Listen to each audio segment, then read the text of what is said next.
Y a lo que les estoy haciendo referencia es a una conversación directa e informal. Pero el trabajador sí me debe pasar la carta donde me está solicitando la licencia no remunerada. Eso sí es un requisito para la licencia no remunerada. Si no, no hay efectos, no produce ningún efecto. Ahora, lo que yo les planteo, de pronto lo que Luisa se refiere a la negociación, que darles después una bonificación o no descontarles ese periodo, pues eso para transparencia de ambas partes y para que el trabajador también quede tranquilo, lo podemos dejar también en una carta donde la empresa dice se acepta la petición de licencia no remunerada y como un beneficio para el empleador, este tiempo no va a ser descontado para la liquidación de las prestaciones y se le seguirá pagando la seguridad social plena. No sé, lo podemos dejar así de una manera no muy informal, pero lo importante es el documento donde el trabajador nos pide la licencia no remunerada. ¿Listo? Bueno, hay otras preguntas que nos hablan como de otras situaciones, las vamos a resolver al final para no desenfocarnos, pero sí hay una pregunta importante acerca del salario sin prestación del servicio, de Isabel Ladino. En cuanto al salario sin prestación del servicio, una persona que su salario básico es 1.100.000, ¿le puedo pagar sobre el mínimo ya que no presta el servicio? Sí, Isabel, efectivamente, cuando utilizo la modalidad de salario sin prestación del servicio, lo puedo bajar a un salario mínimo. Lo que yo les dije fue, si lo voy a hacer solo durante la medida de aislamiento obligatorio, lo puedo hacer sobre el mínimo. Pero si yo voy a tener esto como una medida permanente para otros 6 meses o para el resto del 2020, lo debo hacer mediante otro sí al contrato de trabajo. ¿Listo? Eso es como lo que quiero que tengan la claridad. Bueno, voy a continuar para que lleguemos al tema de las suspensiones de contratos y después resolvemos todas las dudas que veo que tienen bastantes dudas. Eh, y me voy a ir a otra modalidad que hemos implementado en algunas empresas y que es también una manera, sobre todo las empresas donde es posible hacer control de entrada y salida, y es la modalidad del pago anticipado de salario. Entonces, lo que estamos implementando en estas empresas es que les estamos pagando de manera anticipada el salario a los trabajadores sin que haya prestación del servicio. Entonces, ese pago anticipado de salario que implica que el trabajador después me debe compensar esos valores que les estoy pagando de manera anticipada una vez reinicie la actividad de la empresa. ¿Cómo me lo va a pagar? A través de trabajo suplementario de horas extras. Ejemplo, trabajo de lunes a viernes y los sábados no. Listo. Entonces, por un periodo determinado voy a establecer que la empresa trabaje los días sábados para compensar ese tiempo que ya pagué de manera anticipada.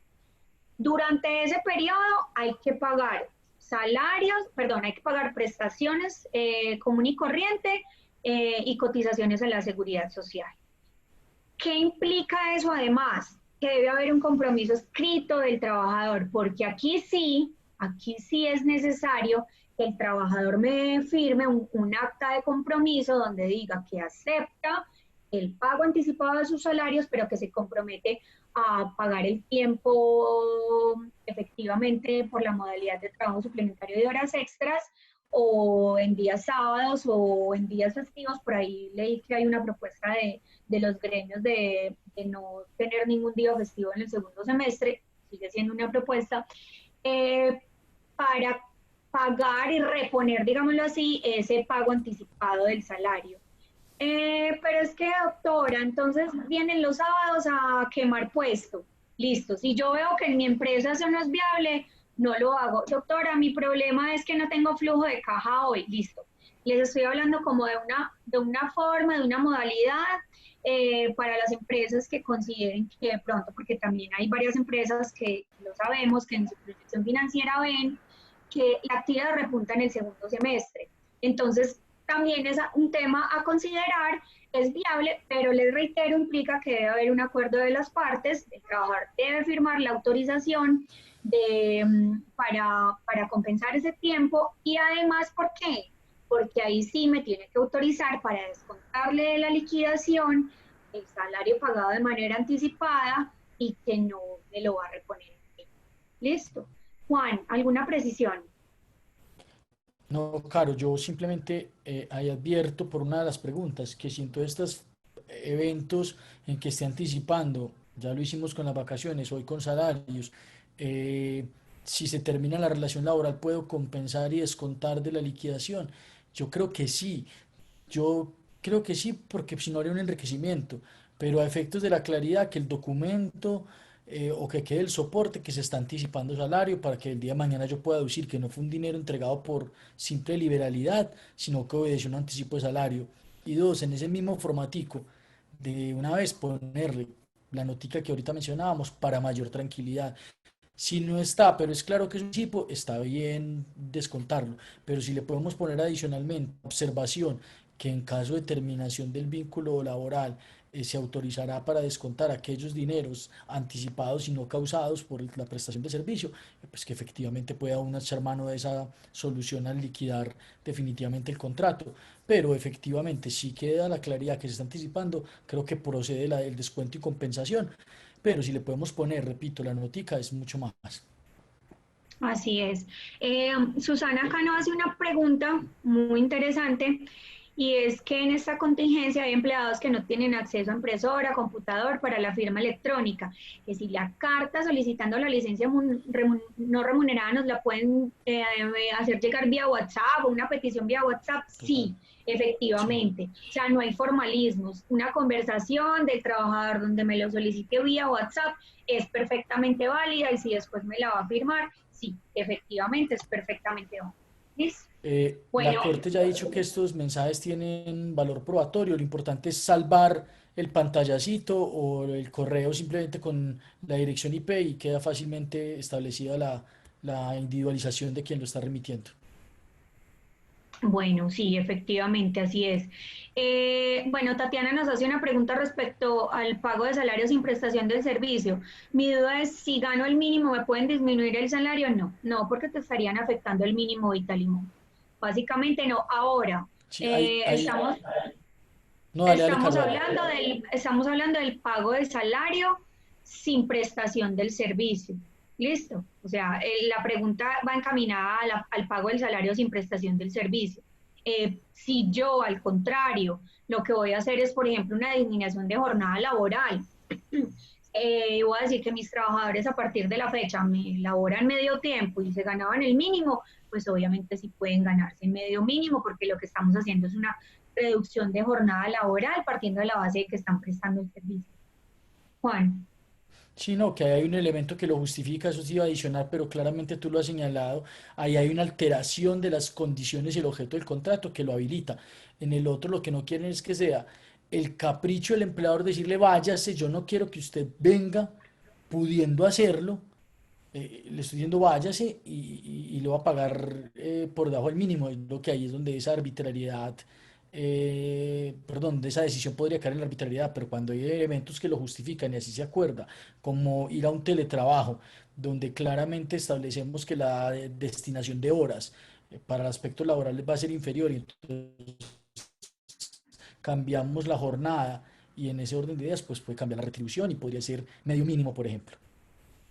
Exacto, y eso aquí me conecta con la pregunta que acaban de hacer. ¿Se puede disminuir el salario y seguir cumpliendo la jornada laboral? No, pues No. no tiene ningún La, sentido, porque es que si yo estoy prestando el servicio porque soy una actividad exenta, ¿cuál es la razón para disminuir el salario? No, no tiene ninguna consideración. Ahora están haciendo teletrabajo, están prestando el servicio, no puedo disminuir el salario, salvo que haya un otro sí, un acuerdo como ya les dijimos, y en ese caso sí se podría hacer, pero nunca afectando el salario mínimo y menos si hay prestación del servicio.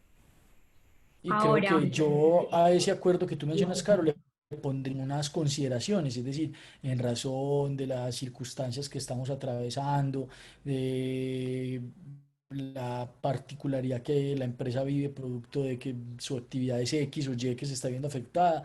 Transitoriamente acordamos, porque es un acuerdo, que los salarios tendrán una escala de retribución distinta por este interregno sin tocar ese mínimo porque va a seguir dándose la prestación del servicio. Sí, efectivamente, Carolina Pérez pregunta, ¿se debe dejar constancia de la disminución de la jornada laboral? Sí, porque es que estamos Ujú. afectando uno de los extremos de la relación, estamos tocando el tema de la jornada, entonces efectivamente se debe dejar vía otro sí de contrato de trabajo. Y por Hay un una tema pregunta. adicional, Caro, que tú vas a mencionar luego, y por el que eventualmente, así estemos en teletrabajo y estén en sus residencias, los conceptos de accidente de trabajo y la enfermedad laboral van a seguir gravitando. Entonces, si yo no dejo constancia de eso, eventualmente todo el riesgo, así esté en su hogar, puede en unos ciertos momentos pasar como laboral. Y ustedes saben que se esconde detrás eventualmente una culpa patronal y una apertura de esquemas indemnizatorios a favor de ese trabajador y en contra del patrimonio del empleador, que sí es importante para la trazabilidad, para la diligencia del cuidado que debe desplegar el empleador, que dejen constancia que se está en la modalidad de teletrabajo y cómo van a ser unas mínimas condiciones, no con el rigor que debería hacerse si no estuviéramos en esta situación de emergencia, pero sí dejar algún grado de trazabilidad, de forma de prestar, de los controles, de la destinación de tiempo. Así es. Bueno, y esta pregunta me parece muy importante de Isabel Ladino. Nos dice sobre el salario sin prestación del servicio. Si la empresa no tiene flujo de caja, se les puede pagar la mitad de la nómina y la otra en dos pagos más y que esté firmado por trabajador empresa. Isabel, sí, perfectamente. Y si está firmado por trabajador y empresa, mucho mejor. Lo que pasa es que ahí nos iríamos al tema de la moratoria, o sea, ¿cuándo opera una moratoria, la sanción moratoria del artículo 65, lo que conocemos como brazos caídos? Cuando hay mala fe del empleador. Pero realmente yo pienso que es muy difícil decir que durante esta contingencia hay una mala fe, simplemente hay una imposibilidad de acceder a recursos o de generar recursos o de tener flujo de caja. Si yo le pago la mitad de la nómina hoy y le digo, mire, la otra mitad se la va a pagar en dos pagos más. No hay ningún inconveniente, Isabel, perfectamente va. Bueno, ahora eh, vamos a ir al tema de la Especialmente si suspensión. yo estoy, Caro, Caro, no te adicionaba algo y es que habla mucho de esa buena fe, especialmente si yo llevo esos acuerdos estando dentro de las actividades que no se pueden desarrollar acá. Porque si yo soy el empleado de un supermercado, pues difícilmente tendrá cómo explicar el empleador que está adoptando este tipo de medidas que reducen, que cambian, que alteran cuando mi actividad tiene continuidad.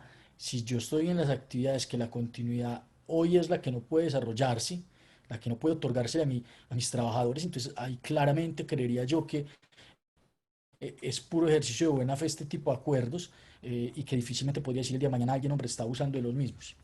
Ujú, así es.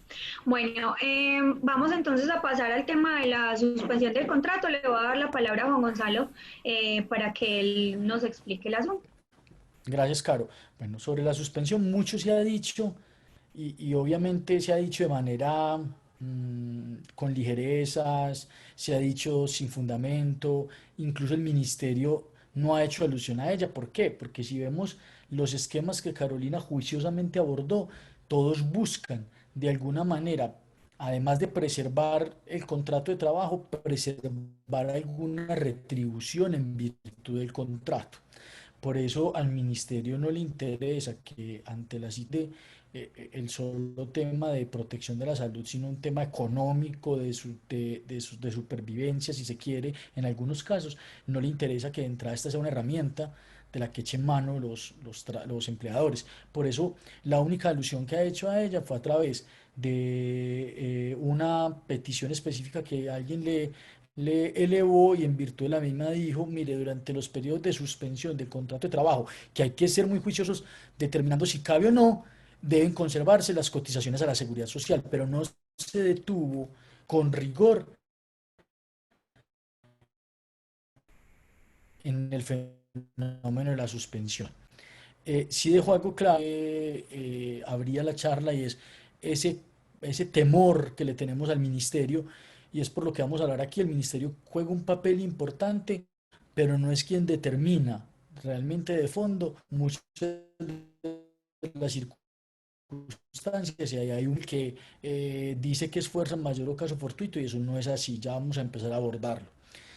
El artículo 51 del Código Sustantivo del Trabajo trae unos eventos específicos en que el contrato de trabajo puede suspenderse.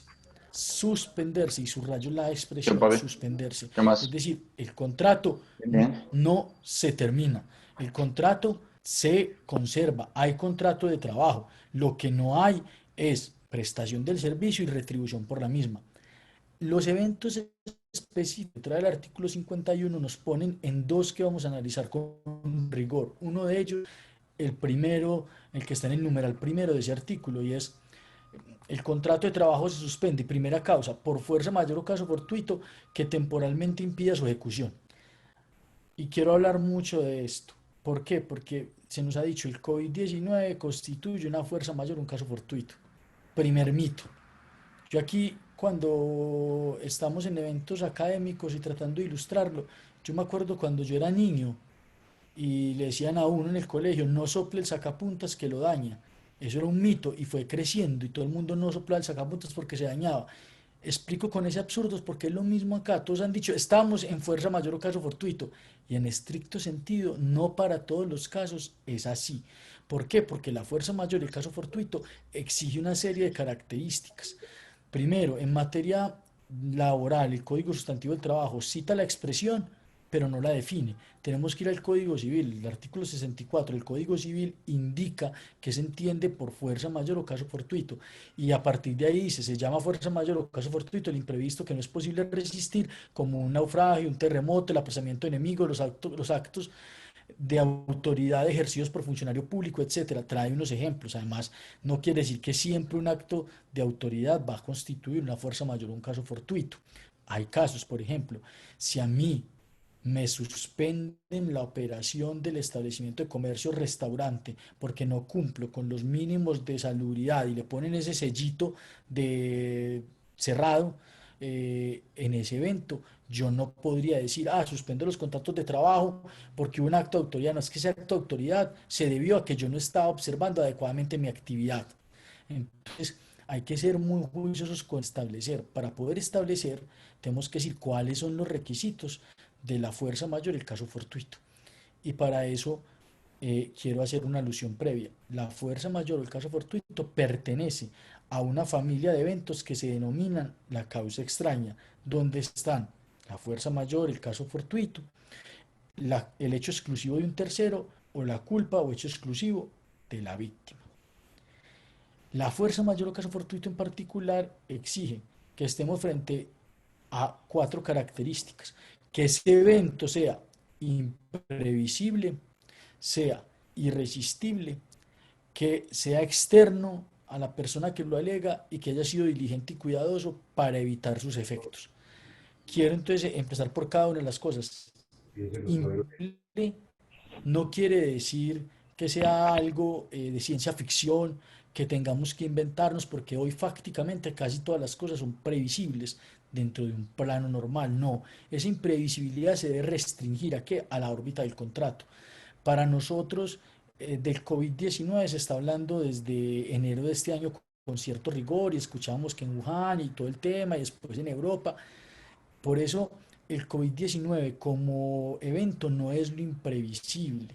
Lo imprevisible es cuando se presenta en nuestro ámbito qué tipo de medidas se adoptan en razón del mismo. Y ahí entonces ya empezamos a mirarlo con una óptica restringida. Y le sumamos el segundo elemento, la segunda característica, y es los seguridad que constituyen una situación irresistible para muchas empresas cuando dijeron va a existir decreto 457 y después el 531, va a existir un aislamiento preventivo obligatorio. Recuerden que ya había empezado a hablarse primero de unos ejercicios en la cuarentena por la vida, en Bogotá con unos simulacros, hasta que a partir del 22 de marzo lo adoptó el gobierno nacional con todo el rigor.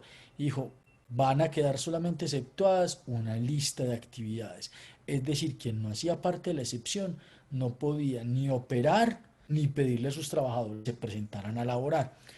Para estos eventos, entonces empezamos a hacer el análisis. Muy bien, si yo tengo una peluquería, si yo tengo un spa, si yo tengo una empresa que presta servicios escolares, si yo tengo un tipo de actividad que requiere presencialidad y la misma no puede desarrollarse por las medidas que adopta el gobierno, yo puedo alegar no el COVID-19, sino la medida en concreto que para la actividad que yo desarrollo o para la línea de negocio que desarrollo, porque la fuerza mayor, sin caer en relativismos, puede afectar líneas específicas de negocio de una empresa y no toda la empresa como tal, eventualmente. Es decir, pongo el ejemplo con el tema de transporte escolar.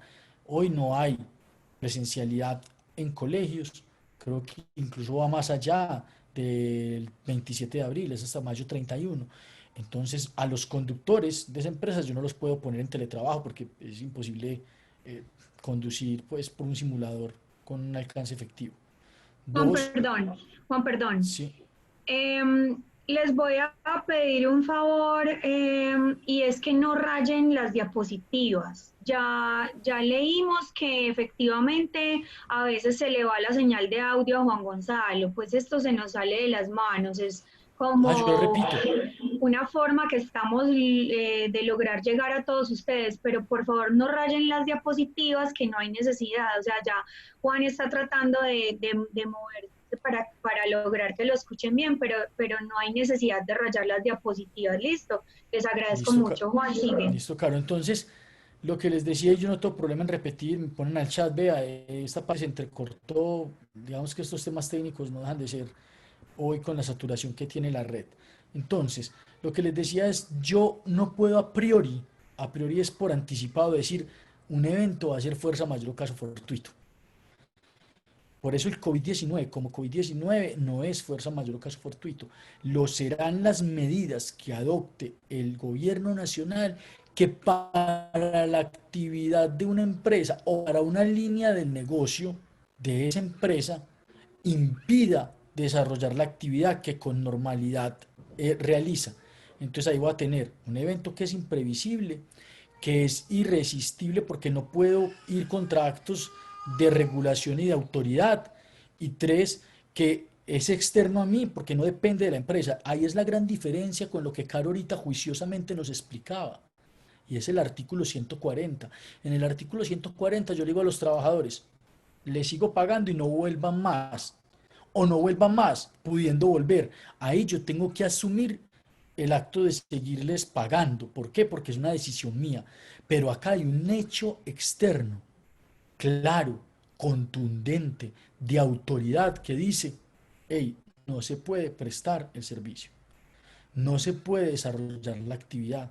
Entonces, entonces ya tenemos imprevisible, la irresistibilidad en los actos y tres, carácter externo, no depende de mí y no depende de mí es que puede que para esa actividad económica, aún, yo pudiendo decirle a mis trabajadores que vayan, los clientes a los que les prestamos la actividad no puedan comparecer. Ejemplo, vuelvo con el tema escolar, con el tema de colegios. El transporte público y el especial tiene excepciones. Pero si yo a quien le presto el servicio, porque somos una empresa de transporte escolar, no se lo puedo prestar, pues la excepción no me sirve. Entonces en ese evento puedo acudir a demostrar que hay un acto, que hay una situación imprevisible, irresistible, externa. Y viene este cuarto elemento que es muy importante. ¿Cuál es? Ser diligente y cuidadoso para prevenir y resistir.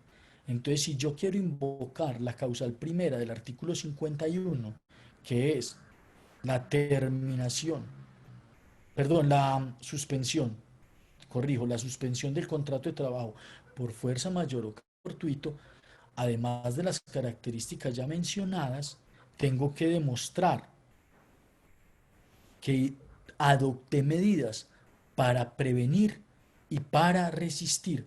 ¿Qué significa esto? Que yo de entrada no suspendí los contratos.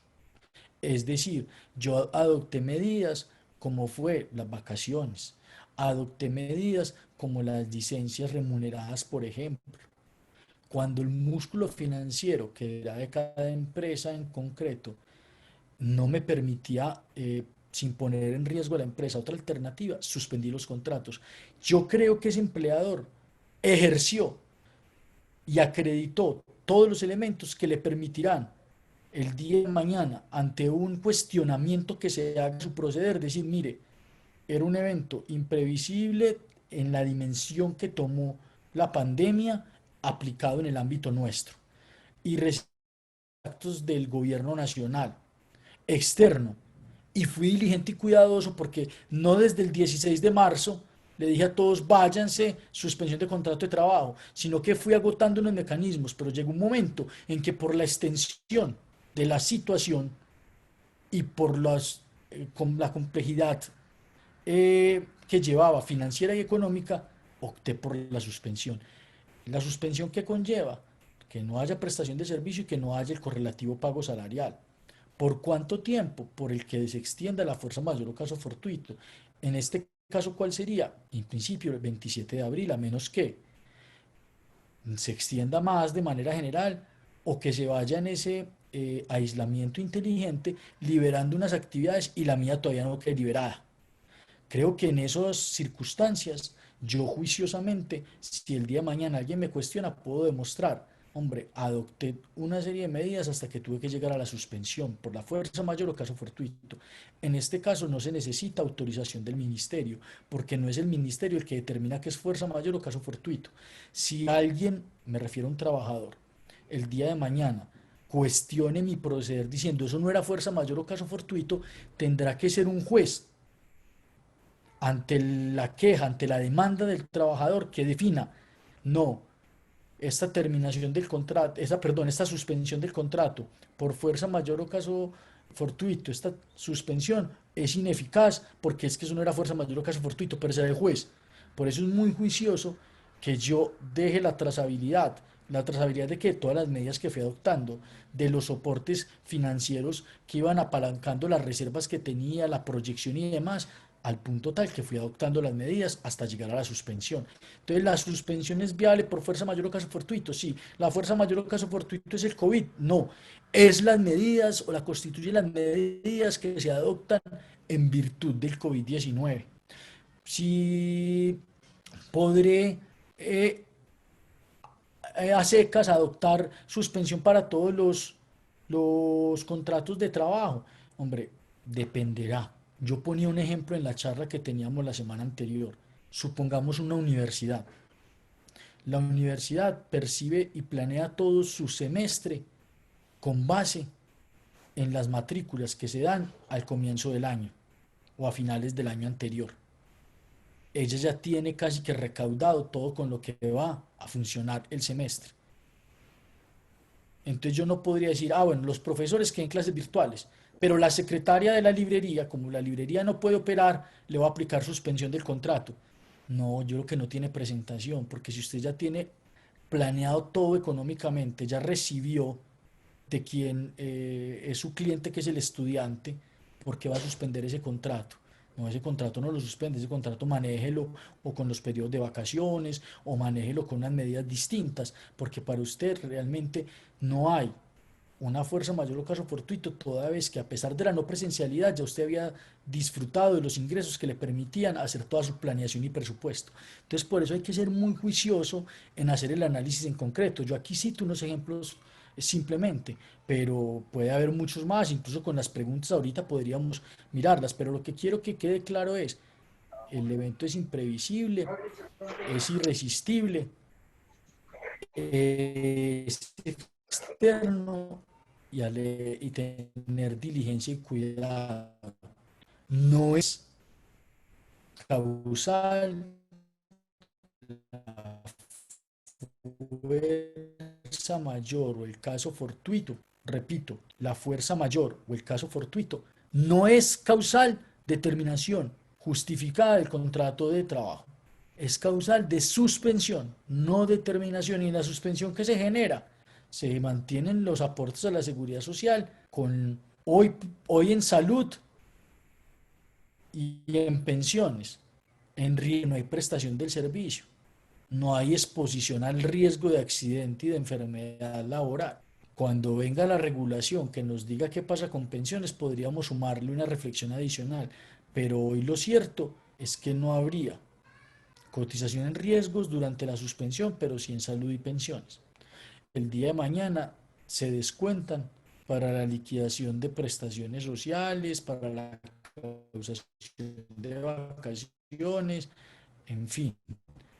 Pero, repito, hay que hacer el análisis caso por caso. No es que la fuerza mayor o caso fortuito nos cobije hoy a todos por igual. Hay que poder servirnos de situación. Ah, como mi vecino lo está, no, puede que a él le sirva, puede que a su línea de negocio le sirva, pero no puede que no cobije a todos por igual. Enseguida voy con la revisión del chat y le pido a Lady y a Caro que me vayan, porque como van escribiendo, se van preguntas previas que apliquen. Entonces, para terminar, la suspensión por el evento primero que es fuerza mayor, recuerden, revisarlos, mirar líneas de negocios. ¿Por cuánto tiempo? En principio, si mi negocio es un negocio con presencialidad, la medida la puedo utilizar amparado bajo la fuerza mayor o caso fortuito hasta el 27 de abril. Después de ahí tendré que mirar cómo se va dando la liberación, los aislados inteligentes y en fin, para mirar si podría todavía estar inmerso en no confundir la fuerza mayor o caso fortuito para la suspensión con las medidas que restablecida la posibilidad de prestar el servicio yo tenga que adoptar como el distanciamiento entre trabajadores y mejores condiciones para evitar el contagio en la empresa. Eso ya es un tema distinto, eso no es fuerza mayor o caso fortuito. Listo, quiero ser claro con eso. Si quieren, miramos preguntas en concreto. Sí, Juan. Aquí hay varias empresas que son contratistas de obras. Entonces, el ingeniero Uriel nos pregunta que las empresas que trabajamos en obras de construcción y estas obras están suspendidas, no se puede operar. ¿Podríamos hacer uso de la modalidad de suspensión por fuerza mayor o caso fortuito?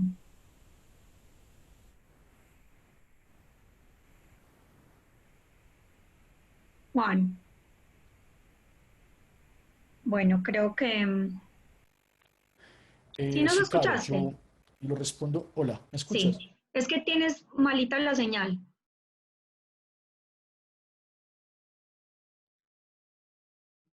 Bueno, Juan se nos desconectó, pero yo les voy a resolver la inquietud.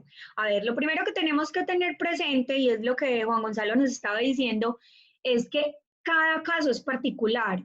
Entonces, ingeniero, yo le digo a usted, yo no le puedo decir que todas las empresas contratistas que trabajan en construcción y que las obras están suspendidas, sí puedan suspender por fuerza mayor o caso fortuito. ¿Por qué? Porque, por ejemplo, Inge, tenemos diseñadores, tenemos arquitectos, tenemos ingenieros residentes, tenemos personal que puede estar realizando actividades porque efectivamente no estamos en la obra en sí, realizando la actividad laboral, pero sí podría decirle que los operarios que se trasladan a la empresa y que en este momento no están prestando el servicio, efectivamente podrían marcarlos en un tema de suspensión de contrato de trabajo por fuerza mayor o caso fortuito. ¿Qué pasa entonces con esto? Dos precisiones. Uno, ahí voy a responder a una pregunta que seguramente va a surgir. ¿La suspensión por fuerza mayor o caso fortuito tiene que ser para toda la empresa? No, no tiene que ser para toda la empresa. Puede ser para ciertas áreas o sectores de trabajo de la empresa. Dos, la suspensión de contratos por fuerza mayor o caso fortuito. Les reitero lo que ya les dijo Juan Gonzalo. Solamente se puede invocar cuando yo ya agoté otras razones, es decir, salimos a contingencia el 13 de marzo y el 14 yo ya estoy diciéndole a los trabajadores voy a suspender contratos por fuerza mayor. No, eso no tiene ningún sentido ni ningún asidero, porque jefes, todos sabemos que si no tenemos músculo financiero, el mismo decreto 1072, la misma resolución 312 sobre seguridad y salud en el trabajo y estándares mínimos nos dice que tenemos que tener capacidad administrativa, financiera y operativa para realizar la actividad. Entonces, solamente podría yo argumentar esa fuerza mayor cuando he agotado todas las medidas pertinentes de manera previa para salvaguardar los trabajos y para pues lograr como la sostenibilidad económica de la empresa. Juan, ya volviste, dale, te doy la palabra. Claro, sí, no, te escuché todo, es lo mismo, yo le explicaba ahorita algo, líneas de negocio, puede que el ingeniero residente y el personal en obra no pueda ir porque el dueño de la obra dice, hombre, no se puede seguir adelantando, pero el que siga trabajando en planos o el que es interventor y va a hacer una verificación documental, el cual admite teletrabajo, yo a ese no le puedo decir que se ha suspendido. Entonces, pilas en ser juiciosos, en analizar la línea de negocio a la que le estoy aplicando. Habrá empresas en las que uno excepcionalmente dirá, aplica para toda la empresa, pero yo no puedo es considerar que estoy para todos los efectos en fuerza mayor o caso fortuito, sino ser juiciosos en cómo hacer el análisis.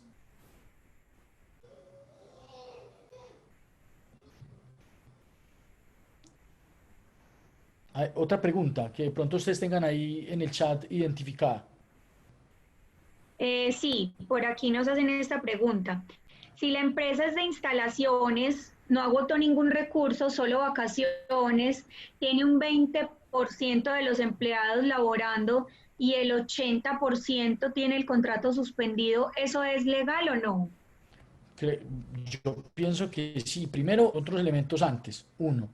Dos, está justificando, no lo está haciendo de manera discriminada, que yo creo que ahí es donde viene el tema. O sea, yo no puedo decir, estos que representan el 20%, que los respeto mucho y valoro, entonces los voy a dejar. Y a los otros no, porque sería discriminatorio.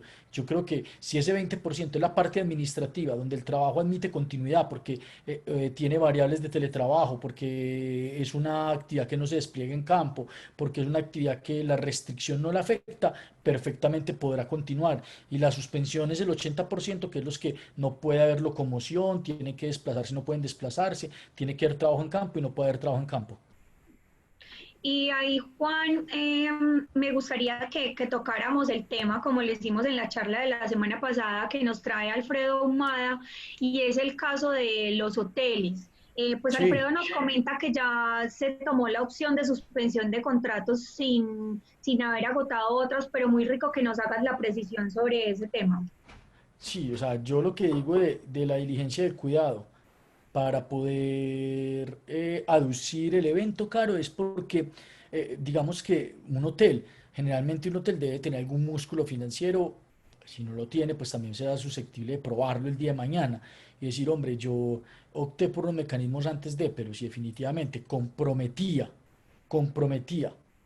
la estabilidad a futuro y todos los puestos de trabajo, pues opté de entrada por la suspensión, porque nuestro quehacer es poder atender huéspedes si no los tenemos.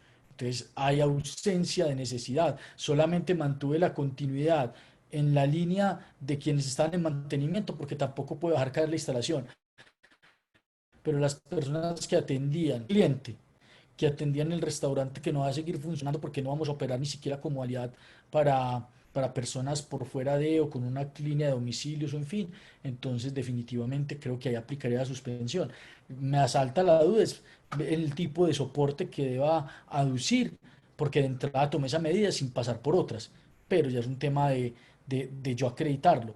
Es decir, cuando yo digo la diligencia del cuidado para prevenir y resistir, es demostrar que tengo una planeación financiera que me permitía algún tipo de colchón antes de proceder con esta medida, que es una medida, digamos que la última, la más drástica.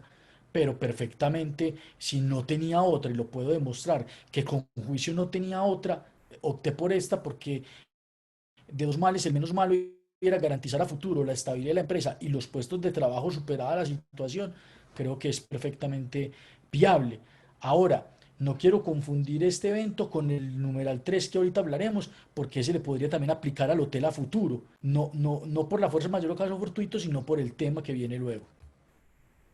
¿Hay Sí, alguna otra? Porque cuando, eso, otra de sí, fuerza mayor o caso fortuito. sí, nos dice, si aplico alternativas con trabajadores que requieren mutuo acuerdo y no aceptan, ¿podría aplicar la suspensión?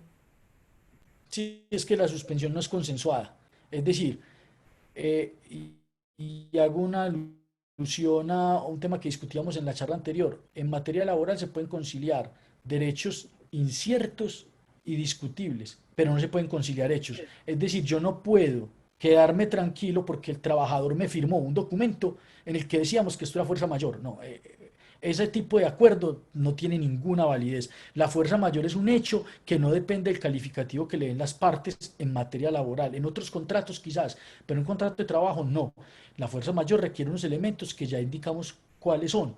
Si esos elementos están, yo simplemente le notifico a mi trabajador por escrito sí o por un medio electrónico, pero que quede la trazabilidad, que el contrato entra en una etapa de suspensión entre el 13 de abril y el 27 de abril por la presencia de una fuerza mayor o caso fortuito, dado que no podemos tener presencialidad y la presencialidad es determinante, no estamos dentro de las actividades exceptuadas, no hay ni la posibilidad de abrir la empresa ni la posibilidad de que ustedes se desplacen para prestar el servicio. Creo que ahí sería una mediana justificación y lo estoy haciendo con notificación. No se requiere consenso porque no son las partes las que están llamadas a calificar el hecho con su voluntad de fuerza mayor o caso fortuito. Sí, efectivamente. Bueno, hay dos cosas que estamos aquí leyendo en el chat reiteradamente y una es que por favor dejemos ingresar a los que están en sala de espera. Les tenemos que decir que ya no hay más campo porque el aforo es de 100 personas en Zoom y ya no les podemos dar ingreso, pero estamos grabando la charla y Serentia ya se encarga de compartirla. Y lo otro es, están muy insistentes con el tema de la estabilidad laboral reforzada, que yo sé que es un tema que les fascina a ustedes y por el que me conocen casi todos, pero ya lo vamos a tocar, listo. Primero terminemos con el tema de la suspensión de contrato, porque finalmente el tema de la estabilidad laboral reforzada es transversal absolutamente a todas las modalidades.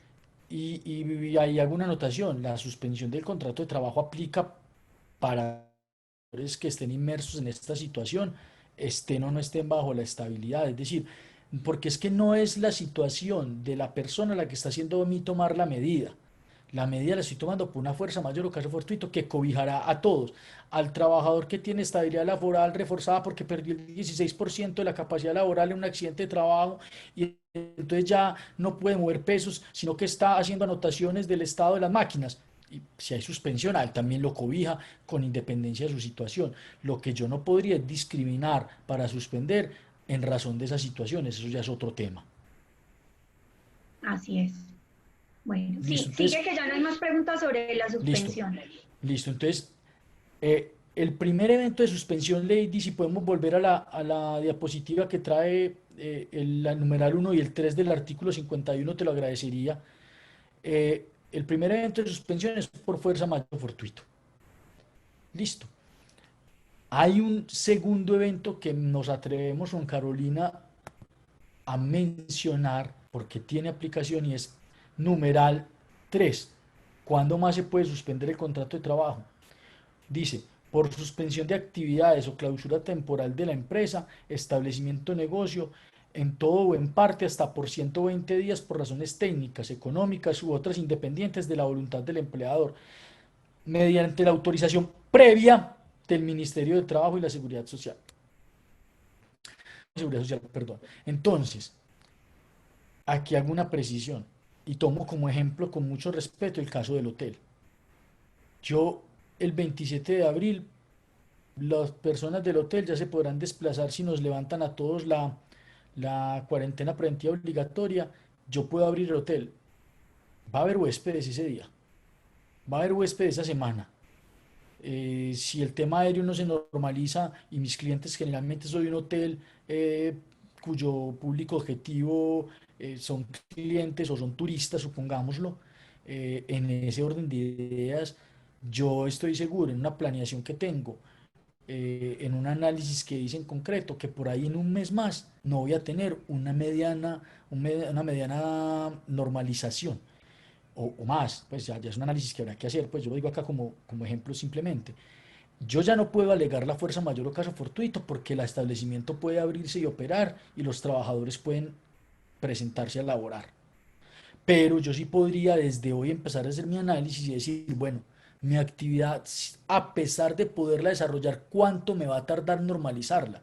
Entonces, por un aspecto económico o financiero, analizado, explicado, soportado, yo puedo dirigirme comunicación al ministerio desde hoy diciéndole, señores ministerio del trabajo, una vez superada las restricciones de la cuarentena preventiva obligatoria, con base en estas pruebas, yo le estoy pidiendo a usted me autorice suspender los contratos de trabajo hasta por 30 días. ¿Por qué?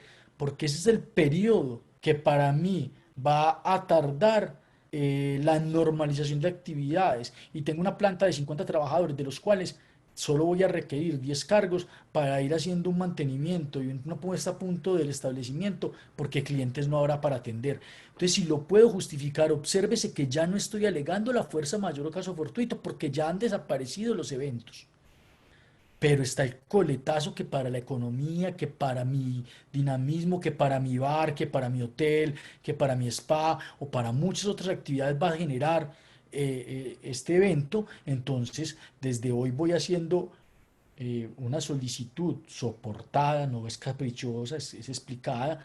Aquí en las diapositivas están los elementos que deben acompañarla, radicarla en el ministerio por medio electrónico o ante la imposibilidad de ir físicamente, donde yo le diga, autoríceme a suspender. ¿Por qué? Porque están dadas unas circunstancias que impedirán que, a pesar de poder abrirse, a pesar de poder los trabajadores, yo pueda. Pero obsérvese que ya estoy inmerso en una causal distinta de suspensión, no en la fuerza mayor o caso fortuito, sino una causal diferente, la del numeral tercero, que lo hago es por un aspecto técnico, o supongámoslo, soy un concesionario de vehículos y no tengo stock y son vehículos importados. Hasta la normalización en el tema de importación, porque donde los traen ni siquiera están operando, yo voy a decir que voy a traerlo aquí, que van a vender. Entonces, voy desde ahora haciendo la solicitud para decir, por estas situaciones técnicas o financieras o económicas o un poquito de cada una de ellas, le pido al ministerio me autorice suspender los contratos por un periodo que estimo fundadamente en 60 días, en 90, se puede hasta por 120, pero explicado y motivado, y ya será el ministerio que con un acto administrativo me diga si señor o no señor, y si me dice no señor, pues yo tengo unos recursos que agotar. Pero quiero mencionarlo porque posiblemente muchas empresas, a pesar de superarse las medidas restrictivas, la operación va a costar mucho en que tenga una mediana normalidad. Así es. Si quieres, Lady, pasemos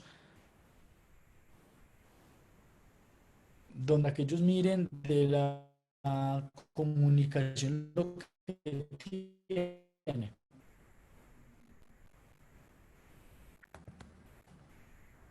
Lady,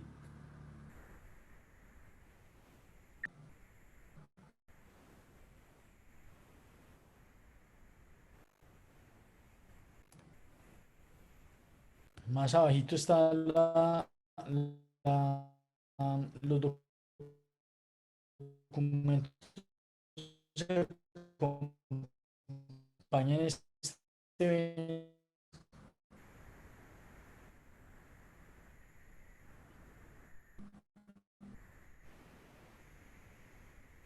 Sí, sigue. Ahí está todo lo que es la parte teórica, que pues no, ya fue de manera concisa explicada. Ah, bueno, mencionó algo sigamos. Listo. Paremos ahí un minutico. Quiero hacer una salvedad de volverme un minutico. Eh, la fuerza mayor o caso fortuito, antes de reiterar lo que estamos diciendo de la suspensión por el evento tercero, pilas, la Corte no ha calificado, no ha advertido con claridad, porque esto es un tema sin precedentes, cómo puede ser la fuerza mayor o caso fortuito en este evento concreto. Entonces, ¿qué pasa si a mí me cuestiona un trabajador la fuerza mayor o caso fortuito? Pues que sea un juez el que resuelva.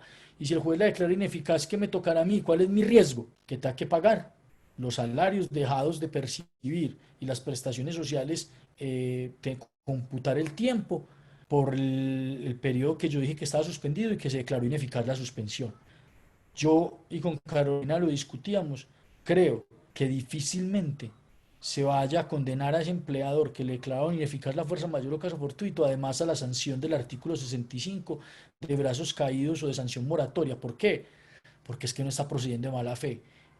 Utilizó una figura que el juez dijo en últimas no aplicaba, pero lo hizo de alguna manera medianamente justificada, pues no fue arbitrario. Entonces creo yo que el riesgo de que el día de mañana se alegue un proceder de mala fe no tan claro, para que lo utilicen y lo tengan a mano. Creo que hay buena fe en quienes están hablando de la fuerza mayor o caso fortuito cuando han observado sus elementos. Entonces, para un cuestionamiento futuro, perfectamente será alegable. Y ahora sí, otro poquito, Lady, por favor, para que miren la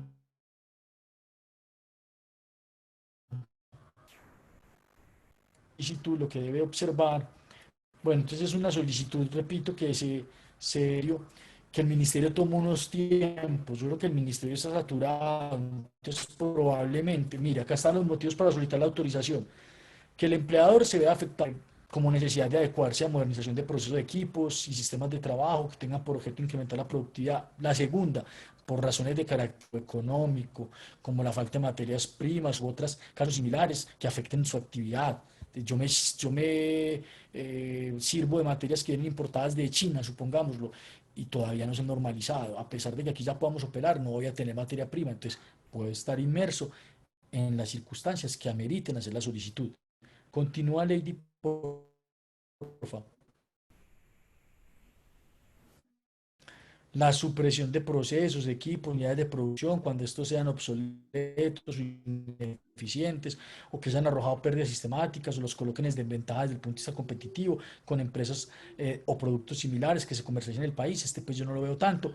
Y en general, los que tengan como causal la consecución de objetivos similares a los mencionados. Yo creo que pase más por un tema económico, financiero, eventualmente materias primas y de operación, que yo podría desde hoy empezar a leer en mi empresa que, miren el numeral quinto, el motivo quinto, cuando se encuentra en una situación financiera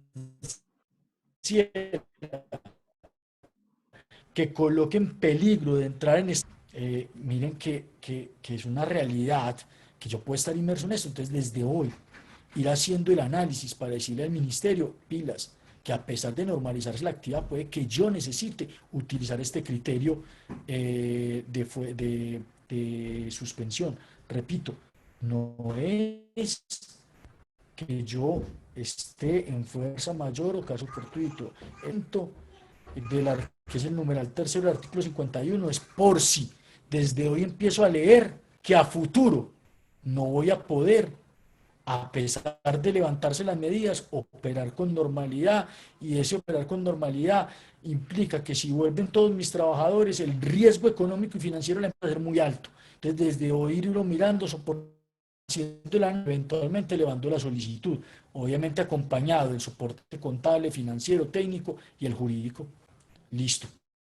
Eh, no puede ser más de 120 días, ya están las razones y requiere permiso del ministerio. Ustedes me dirán, ¿cómo está desaturado el ministerio? ¿Me llegará el permiso antes de? Yo aquí creo que hay que jugar con un tema y es que el acto administrativo del ministerio que llegue después va a tener efectos de cobijar lo que ya ha pasado, porque si no, va a ser inoperante la causal. Pero es una discusión posterior. Yo por lo pronto haría la solicitud y la suspensión. Perfecto. Los requisitos, pues ya son temas muy técnicos para que ustedes no tengan que desgastarse y podamos darle paso al tema que sigue, que es de mucha relevancia, el tema laboral de COVID en accidente y enfermedad. Bueno, efectivamente, pues como nos decía Juan en la parte final de su intervención, cada caso se debe analizar en concreto. Entonces, eh, no podemos aplicar el mismo caso del ingeniero Uriel que nos hizo la pregunta de ahorita al caso Isabel Ladino, por ejemplo, se trata de empresas completamente diferentes. Entonces, el llamado es a decirles lo siguiente. Uno, la suspensión de contratos de trabajo por caso fortuito o fuerza mayor no puede ser satanizada, o sea, sí es un mecanismo que podemos utilizar y lo que yo les he dicho constantemente a los empleadores que se han comunicado conmigo, pero es que el ministerio está diciendo que no, que primero hagamos esto. Señores, claro, es que el gobierno no quiere tener la responsabilidad de la suspensión de contratos de trabajo, eso es clarísimo, eso lo tenemos decantado, o sea, en este momento nos sentimos huérfanos las empresas porque no sentimos apoyo del gobierno nacional, no se están tomando medidas inmediatas para ayudarnos. Entonces, el tema es, efectivamente, sí podemos hacer uso de la suspensión de contratos de trabajo por fuerza mayor o caso fortuito en ciertas circunstancias, para ciertas actividades, y pues lo ideal sería que si vamos a hacer uso de la suspensión de contrato por caso fortuito fuerza mayor, esto sea temporal y solamente por el plazo del aislamiento preventivo obligatorio. Si como proyección de la empresa vemos, como decía Juan, no es que al 28 yo ya vaya a tener clientes en mi hotel o en mi spa, o yo ya vaya a estar vendiendo lo que vendía antes. Si yo estoy viendo que de acuerdo a mi proyección financiera, mi recuperación económica no viene sino hasta junio, julio, agosto, entonces radico la petición de suspensión de contratos por una causal distinta. Entonces ahí me voy a la pregunta de Ana Arango. Tenía entendido Sí, que la suspensión podría hacerse sin solicitar permiso. No, no, es que la suspensión por fuerza mayor no ujú, requiere permiso, pero sí se debe perfecto. notificar al Ministerio de Trabajo que ejercía esa prerrogativa. En la práctica, ¿qué está sucediendo? Radicamos la petición y nos llega un automático, un correo automático a los 5 días que nos dice que no, que tenemos que agotar todas las medidas y nos vuelve a hacer el listado de la circular 021, que por favor en 5 días le respondamos al ministerio qué hemos hecho para agotar esas medidas. Entonces, miren que ahí lo que estamos viendo es precisamente eso, que nos están trasladando la carga y la responsabilidad de nosotros como empresa, de tomar las medidas. Entonces, listo, echemos mano nosotros también de lo que la ley nos permite, podemos echar mano. Caro, una cosa ahí es que la fuerza mayor o caso fortuito primero no la califica el ministerio, entonces yo lo que hago es utilizarla, dejar la trazabilidad y luego contarle al ministerio qué hice puestos de trabajo. Es, mire lo que hice y llegué a esa suspensión por fuerza mayor o caso fortuito. No confundirla con el evento adicional que ese sí requiere trámite de solicitud para autorización. Correcto, bueno, yo creo que hay muchísimas dudas, pero entonces vamos a avanzar a ver si logramos como resolver las que yo ya tomé notica, pues como de las dudas que vi en el chat. Terminemos entonces con este tema para que nos vayamos a resolver esas dudas. Vamos a hacer entonces una recapitulación de las normas que en materia de seguridad y salud en el trabajo tenemos que aplicar. Le voy a dar paso a Juan para que hablemos un poquito de algo que ya hemos hablado mucho en charlas, pero que nunca está de más reiterarlo, y es el tema del accidente de trabajo y de la enfermedad laboral. O sea, nosotros recordemos que incluso está siendo muy estricto el ministerio con la ARL, hoy por hoy las está cuestionando, diciéndoles, hey, pilas, con el tema de funcionarios que trabajan en temas de salud, ustedes tienen que casi que suministrar elementos de protección y le están poniendo en cintura y creo que va a pasar en otros renglones. ¿Por qué? Porque ustedes recuerden que el sistema de riesgos laborales protege o asume dos contingencias claras, el accidente laboral y la enfermedad. El accidente de trabajo laboral lo trae la definición legal, dice todo suceso repentino que sobrevenga por causa o con ocasión del trabajo y que produzca en el trabajador una lesión orgánica, una perturbación funcional o psiquiátrica, una invalidez o la muerte. Es también accidente de trabajo aquel que se produce durante ejecución de órdenes del empleador o contratante durante la ejecución de una labor bajo su autoridad, aún fuera del lugar y horas de trabajo. Esto es uno de los mitos. No todo lo que sucede en la empresa o en su sede es accidente de trabajo, ni el hecho de que ocurra por fuera le quita tal carácter. Uno tiene que ser juicioso en mirar con las funciones o si se dio con ocasión de aquellas.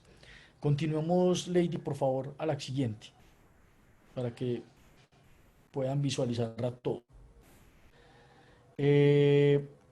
Igualmente se considera accidente de trabajo el que se produzca durante el traslado de los trabajadores o contratistas desde su residencia a los lugares de trabajo y viceversa, cuando el transporte lo suministra el empleador. Si no lo suministra el empleador, si el transporte público, así haya un auxilio de movilización, no es accidente de trabajo. Excepciones: cuando el transporte no es suministrado por el empleador, cuando el trabajador está ejecutando actividades diferentes a las que fue contratado, como las deportivas o culturales, en eventos que incluso ni siquiera organiza la empresa, porque hay situaciones que quedan en esa línea difusa, que tienen para discusiones muy lindas, pero que no es este el momento. Aquí vamos a recoger, digamos que lo esencial. Esta es la definición de accidente. Vámonos a la de enfermedad, por favor, Lady, que es la... Muy bien. Dice el artículo cuarto de 2012, es enfermedad laboral, la contraída como resultado de la exposición a factores de riesgo inherentes a la actividad laboral, de enfermedades laborales. Decreto 1477/2014. En los casos que una patología no figure en la tabla, pero se demuestre la relación de riesgo ocupacional como enfermedad laboral. Es decir, no es la tabla lo que le da el carácter. Allí hay unas ya decantadas, pero habrá muchas otras, incluso pues el COVID va a ser uno de estos ejemplos, que puede ser laboral y obviamente con antelación no estaba incluido allí. Entonces, con estos dos conceptos, expuestos los dos conceptos, vamos a, con la intervención de Caro, poder precisar con el COVID-19, en las relaciones de trabajo y en el riesgo del trabajador, cómo pudiera enmarcarse. Bueno, también es importante que tengamos presente que ya se expidió el decreto donde determinó que el COVID-19 es enfermedad laboral para los trabajadores de la salud. Entonces, en cuanto a los trabajadores de la salud, que son quienes tienen contacto directo, no hay ninguna duda. Entonces, es claro que para ellos se considera que es una enfermedad laboral. ¿Listo? Entonces, independiente de que consideremos dentro de nuestros factores de riesgo como empresa, que es accidente de trabajo o es enfermedad laboral, eh, el mandato es a que cumplamos con las normas de seguridad y salud en el trabajo, como les decía ahorita. No es que por la contingencia cesen las medidas. De hecho, me preguntaba una directora de talento humano de una de las empresas que asesoro, ¿y qué vamos a hacer si no hay personal de seguridad y salud en el trabajo, pero nosotros somos empresa exenta y los operarios sí están trabajando? No, jefes, como que no hay personal de seguridad y salud en el trabajo. Entonces, ese personal de seguridad y salud en el trabajo también tiene que estar trabajando, porque lo primero que tenemos que hacer cuando reactivemos las labores o si somos una empresa exenta y no estamos sometidos al aislamiento, tenemos que seguir con todo el sistema de gestión de seguridad y salud en el trabajo operando, porque es que no estamos exentos de un accidente en planta o en actividad. Entonces, por eso es que el gobierno nacional a través del decreto 458 hizo su llamado a que las ARLs apoyaran a los empleadores o contratantes en el suministro de elementos para los trabajadores con exposición directa, pero también nos hizo un llamado para que para los trabajadores con exposición indirecta nos siga haciendo un acompañamiento, y por eso determinó que el 7% de esos recursos que están ingresando a las ARLs se vayan directamente al apoyo de la contingencia para las empresas donde hay riesgo de exposición directo. Eh, eso, Ahora, una pregunta súper buena. Juan, no se te escucha. Bueno, las empresas con exposición directa al COVID básicamente son las empresas de la salud, donde tenemos médicos, enfermeros, personal encargado del cuidado directo de los pacientes. En ese tipo de empresas es claro que la ley ordena que las ARLs otorguen los elementos de protección personal. Ahora, empresas con riesgo intermedio, que quiere decir estas empresas que de pronto nos suministran personal de aseo, de sostenimiento, de vigilancia, en estos lugares donde hay exposición al COVID, y las empresas de riesgo indirecto, que somos el resto de nosotras, especialmente las que estamos exceptuadas del aislamiento y podemos realizar actividades. En esos casos, las ARL no están obligadas a suministrarnos elementos de protección personal, pero las ARL sí están llamadas a asesorarnos a través de nuestro personal de seguridad y salud en el trabajo respecto de cuáles especificaciones técnicas tienen que tener esos elementos de protección personal, el modo de uso, el modo de mantenerlos, y además qué otras medidas tenemos que tomar dentro del establecimiento para garantizar la prevención efectiva del contagio. Porque no va a ser lo mismo mi empresa, donde tengo, no sé, 100 operarios realizando actividad, a mi empresa donde sigo prestando asesoría de TICs y tengo un montón de ingenieras y técnicas de sistemas sentadas en un escritorio. Entonces, el Ministerio de Trabajo en el decreto que ya mencioné nos dice cuáles son las especificaciones técnicas de los elementos de protección personal y nos dice que nos debemos guiar por el programa de elementos de protección personal, uso y mantenimiento del Ministerio de Salud y de Protección Social de septiembre de 2017. Esto lo encuentran en la página del Ministerio, y los lineamientos para la prevención, control y reporte de accidentes por exposición ocupacional al COVID en instituciones de salud del Ministerio de Salud y de la Protección Social de marzo del 2020. Esta normatividad obviamente será más de comprensión de nuestro personal de seguridad y salud en el trabajo. Sabemos que todos tenemos que contar con un profesional o al menos con alguien idóneo en términos de la resolución 312, y en ese orden de ideas sería pues como esa persona la llamada a asesorarse directamente con la ARL para ver qué elementos de protección personal tengo que suministrar yo a mis trabajadores que están realizando actividad. Igualmente, que tengo que tomar otras medidas puntuales encaminadas a la protección de mis trabajadores.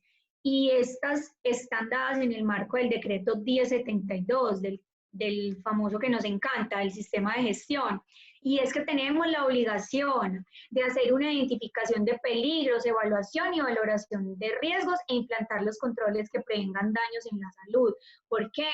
Jefes, porque aquí hay un riesgo nuevo. Entonces, así como somos muy juiciosos haciendo la evaluación anual de si se me presenta un riesgo asociado a la accidentalidad o no, este es un riesgo nuevo e inminente que nos afecta a todas, absolutamente todas las empresas.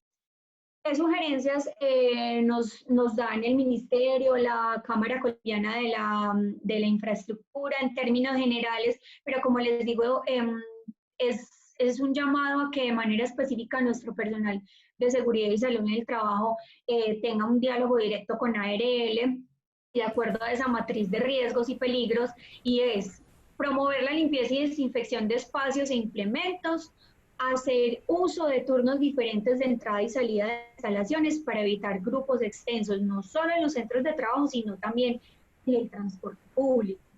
Tener puntos de lavado frecuente de manos, dotados con jabón, alcohol antiséptico, gel antibacterial, que permitan mantener los estándares de asepsia permanente. Suministrar tapabocas. Y los otros que de acuerdo a la especialidad y especificidad de cada empresa sean pertinentes y necesarios de acuerdo a nuestro personal de salud y seguridad en el trabajo. En consecuencia, Claro, ahí. sí, Juan. No, termina tranquila porque hay ya varias preguntitas que no nos van a quedar, que están muy interesantes, partiendo incluso desde el concepto mismo. Por ejemplo, preguntan si producto de la contingencia hoy, para proteger a los trabajadores, el empleador asume recogerlos en un vehículo.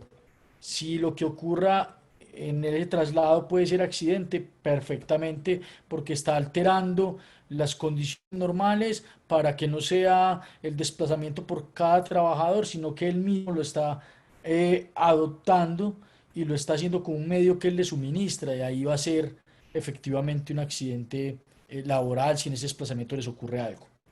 Y jefes, saben que me gusta, prefiero esa idea, que recojamos a todos los trabajadores y los desplacemos, uno, porque estamos garantizando condiciones de asepsia, y dos, pues porque obviamente estamos contratando con una empresa de transporte legalmente autorizada que tiene todas sus Especial. pólizas, y tres, porque yo prefiero tener un accidente de trabajo en un vehículo que suministré que un enfermo por COVID-19 porque sabemos la incapacidad que eso implica, los costos ocultos y bueno, y que es un riesgo que este trabajador contagie a los demás trabajadores, efectivamente. Perfecto.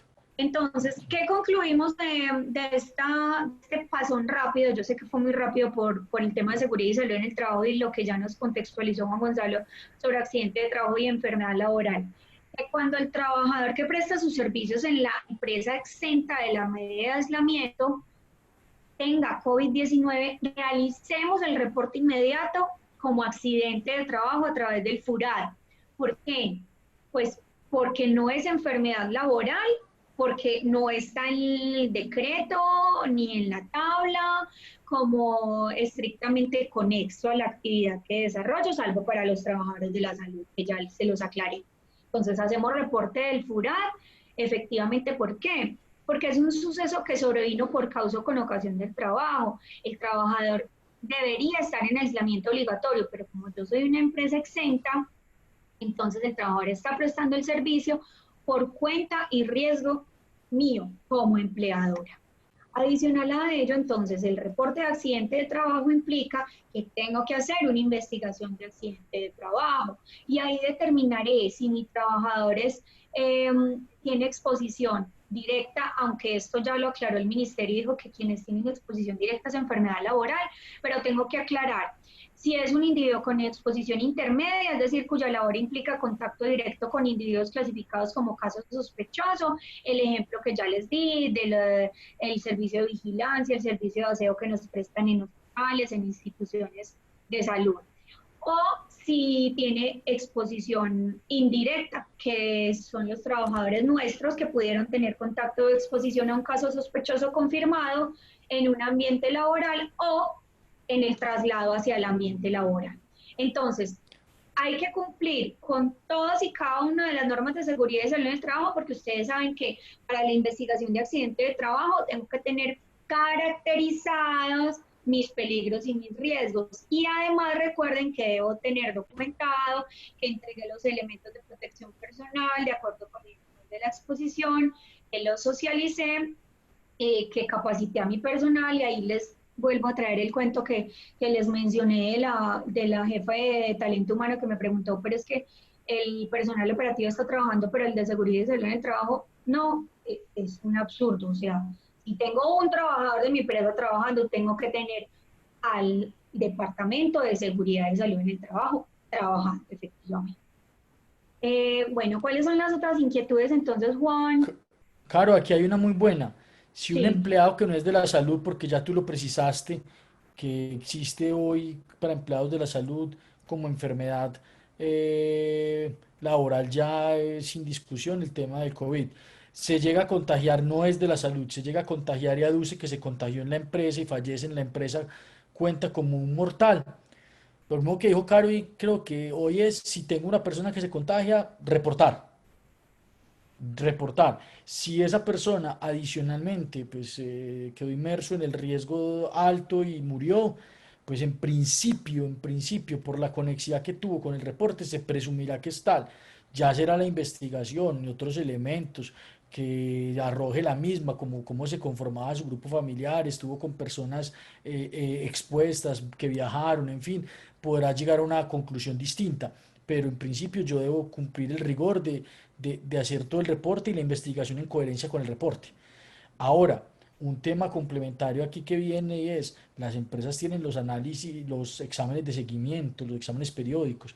Si ahí yo tengo personal que pueda tener diabetes, que es hipertenso, que tengan factores de riesgo, cuando vuelva a la normalidad, pilas con estas personas, hacer un manejo juicioso de la prevención y en general la atención de cómo van a trabajar estos para el día de mañana no quedar expuestos con un manejo inadecuado a sabiendas de la problemática que tenía y una exposición con una posterior demanda por culpa del empleador. Y adicional a eso, es importante respecto a esta pregunta, recuerden que quien está llamado a determinar si es o no accidente laboral no somos nosotros como empresa. Entonces nosotros hacemos el reporte, el trabajador fallece, queda como un mortal, hasta que la ARL no lo objete y se define la controversia por parte de la Junta Regional de Calificación, nosotros tenemos que efectivamente tener la estadística como un accidente mortal. ¿Sí? Aquí nos hacen un comentario muy interesante. La ARL Colpatria tiene disponibles los protocolos COVID por sectores económicos para que las empresas las descarguen de la plataforma, así como el mecanismo para reporte de accidente de trabajo y enfermedad laboral. Esos protocolos de bioseguridad cumplen los lineamientos del Ministerio. Maravilloso para que Excelente. necesitan Colpatria como ARL. Bueno, ¿hay más preguntas sobre accidente de trabajo o enfermedad laboral? Listo, entonces me voy a devolver. Ah, bueno, las droguerías, ¿en qué riesgo estarían catalogadas? Lorena, a ver, el riesgo no varía, o sea, riesgo 1, 2, 3, 4, 5, eso no varía, lo que varía es la exposición de los trabajadores. Yo no te puedo dar esa No, respuesta yo porque no. distinguiría, Caro, Ujú. yo distinguiría, será distinta, pienso yo, la droguería que opere dentro de una IPS, que estos sí pueden estar inmersos en un factor de riesgo adicional porque ahí están circulando los pacientes que pueden tener o no la droguería que opera en un centro comercial y pudo continuar su actividad o que opera por fuera. Ahí puede haber quizás una situación, no para clasificar el riesgo, pero sí para el manejo y administración distinta en la mención, porque la población mía no es flotante e inmersa en esta situación, sino simplemente el despachador de domicilios o quien pide un medicamento en general o un público que no tiene ese mismo factor. Entonces es más por la administración que haga el empleador que la clasificación frente a la ARL. Eh, bueno, sí, Lorena nos aclara, la exposición si es directa o intermedia. Sí, efectivamente, como nos dice Juan Gonzalo, dependerá del caso concreto y efectivamente por eso yo les hago el llamado a que esto sea una conversación que tienen que tener el Departamento de Seguridad y Salud en el Trabajo con su ARL. Porque es muy específico. Podemos estar hablando, como dice Juan, de una droguería en una IPS o podemos estar hablando de una droguería en un centro comercial donde el centro comercial está cerrado y solamente está abierta la Domicilios. droguería, entonces hay una exposición. Eh, bueno, entonces, debido a que ya no tenemos más preguntas sobre esto, me voy a devolver a las preguntas que tomé nota del chat, que me parecen pues como muy pertinentes y hay varias repetitivas. Voy a empezar con una aclaración. Preguntan si en el tema de los aprendices es posible implementar alguna de estas modalidades. Jefes, recuerden que el contrato de aprendizaje no es un contrato laboral. El contrato de aprendizaje es un contrato completamente distinto que se rige por otras normas. En ese orden de ideas, es viable suspender el contrato de aprendizaje cuando mi empresa no está prestando el servicio. Y si yo soy una empresa exenta en los términos del decreto y puedo realizar actividades y labores, yo analizar si ese puesto de trabajo de la MIS es necesario o no. Yo preferiría que esos aprendices no se trasladen efectivamente a la empresa, que los dejemos en la casa y que le suspendamos el contrato de aprendizaje. Juan. Totalmente. Sí. No, comparto completamente la reflexión. Ok. Bueno, otra pregunta muy importante, que esta me la han hecho muchísimas veces por fuera, es ¿qué pasa con los contratos de término fijo? ¿Se pueden terminar o no? Y esto lo enlazo con los contratos por hora o labor. Jefes, las causales de ley no están en entredicho ni suspendidas. Si mi contrato de trabajo se acaba el 30 de mayo y a mí me tienen que notificar el 30 de abril que se me va a acabar, lo puedo notificar efectivamente, el contrato no se prorroga, ¿por qué? Mi contrato a término fijo, yo como trabajador, el primer día que me contrataron sé cuándo se me va a finalizar. No es que me cogió de sorpresa y estamos en COVID-19 y entonces a mí no me pueden terminar el contrato. No, eso no es cierto. Las causales de ley están vigentes.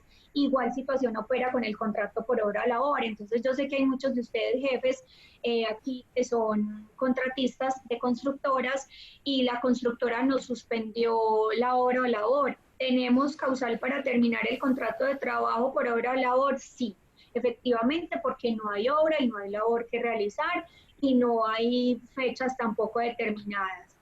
Eh, Entre esto y la suspensión del contrato por fuerza mayor, claro, jefes, que prefiero que terminen el contrato de obra o labor porque no existe causa, porque no existe obra o labor que realizar. Es obviamente mucho mejor que hagan uso de esta modalidad. Juan. Obviamente pagando la debida liquidación coherente con la terminación. Es decir, yo lo que sí creo es que si los contratos se terminaban caro en este tiempo, o voy a hacer uso de esa facultad, yo no podría deducir una fuerza mayor, un caso fortuito para no pagar la liquidación. Así es. Bueno,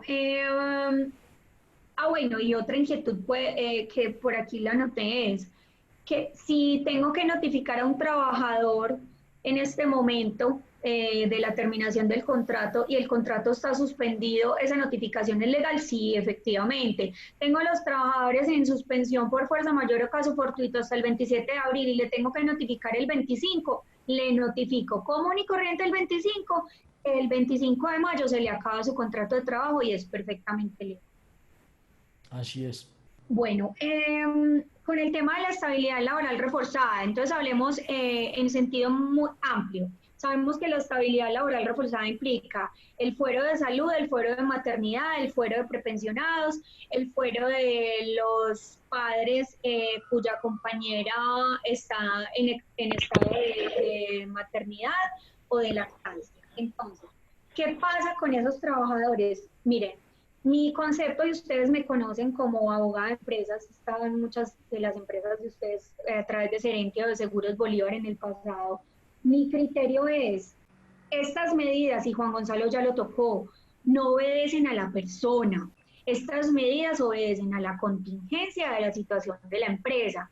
Entonces, si yo voy a suspender contratos de trabajo y tengo un trabajador con estabilidad laboral reforzada porque tiene una PCL del 35, pero está reubicado y reintegrado, efectivamente a él también le suspendo el contrato de trabajo. ¿Qué es lo peor que puede pasar, jefe? Si lo sabemos, que nos presenten una acción de tutela donde digan que esa suspensión no es legal y que se debe continuar pagando el salario y las prestaciones de ese trabajador. Pero es una pelea que cada trabajador debe dar individual y particularmente. Yo opino, yo, Carolina Gómez, abogada especialista, el juez de tutela se extralimita si determina que la medida que yo estoy tomando es lesiva para ese trabajador. ¿Por qué? Por lo que Juan ya nos dijo, que el único que puede calificar la fuerza mayor o el caso fortuito en una suspensión de contrato de trabajo es el juez laboral. Pero la perla, ya hay una tutela en Cartagena donde efectivamente se concedió, no se ha resuelto en la segunda instancia, pero para mí cabría incluso una tutela por vía de hecho contra esa tutela, porque se está extralimitando en una competencia que constitucional y legalmente está en cabeza del juez ordinario laboral. Ahora, ¿qué pasa con las trabajadoras que están en licencia de maternidad? Pues jefes están en licencia de maternidad. A ellas la EPS nos va a pagar la licencia y entonces no nos Exacto. afecta en nada, El derecho absolutamente económico nada. de ellas ya se generó y no habría pues ninguna objeción para cumplir con él. Efectivamente. Jefes, prepensionados. Bueno, la ley, bueno, podemos suspender contratos efectivamente, sacar a vacaciones, Sí. licencia, todas las medidas de las que ya hablamos. ¿Qué pasa con las semanas entonces si el decreto presidencial nos permite que no coticemos esos 3 meses a pensiones?